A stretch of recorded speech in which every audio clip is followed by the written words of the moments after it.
코웨이는 생활 환경 전반을 케어하는 제품 및 서비스를 제공하는 국내 대표 라이프 솔루션 기업으로 업계 최대 수준의 생산시설과 연구개발 센터를 보유하고 있으며 렌털 품목 확대 등을 통해 지속성장 경쟁력 강화에 나서고 있습니다. 코웨이는 코로나19가 발생한 2020년부터 2년 연속 사상 최대 실적을 기록하고 있습니다. 집안 생활 증가에 따라 프리미엄 가전 소비가 늘었고 위생관리에 대한 관심이 높아져 제품 판매량도 늘어난 영향을 받은 것으로 분석됩니다. 코웨이의 지난해 매출은 3조 6,643억 원, 영업이익은 6,402억 원으로 전년 대비 각각 13.2%, 5.6% 늘어 매출과 영업이익은 역대 최고치를 기록했습니다. 당기순이익 역시 4,655억 원을 기록하며 전년 대비 15%가량 증가했습니다. 실적 확대 배경으로는 지난해 국내 시장에 새롭게 출시한 프리미엄 가전의 흥행이 꼽힙니다. 후웨이는 노블 컬렉션, 아이콘 정수기 등 혁신 제품 판매에 힘입어 국내 매출액이 전년보다 5.5% 증가한 2조 2,453억 원을 기록했습니다. 하지만 주가의 흐름은 코웨이의 실적에 비해 지진부진한 모습입니다. 넷마블 편입 이후 재무 건전성 개선을 위한 배당을 축소하고 시장에서 성장 동력 및 넷마블과 시너지 효과가 불투명한 듯 비치고 있는 영향을 받은 것으로 보입니다. 후웨이는 분기 배당을 실시해왔지만 2018년 넷마블 편입 이후 2022년까지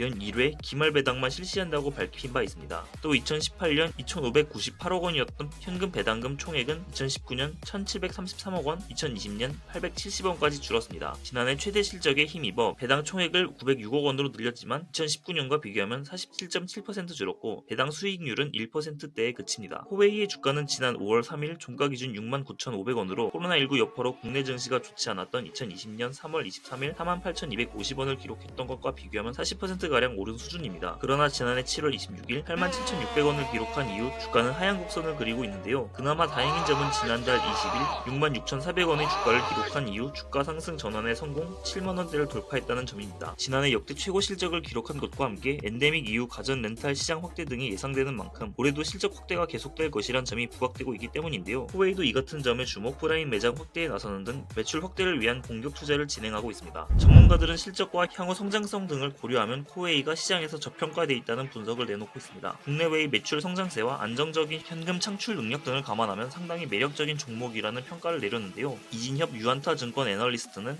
최근 주가 부진은 금리 상승에 기인한 것으로 판단된다며 기준금리 인상을 7월 한 차례 더 인상이 예고되고 이후 시장금리는 안정될 것으로 전망된다고 분석했습니다. 또 코웨이에 대한 관심이 요구되는 시점이 다가오고 있다며 태국의 가구수와 인당 GDP를 감안할 때 말레이시아 대비 70% 수준의 렌탈 시장이 형성될 수 있을 것으로 전망되고 넥스트 말레이시아로서의 태국 시장에 대한 관심이 필요하다고 덧붙였습니다.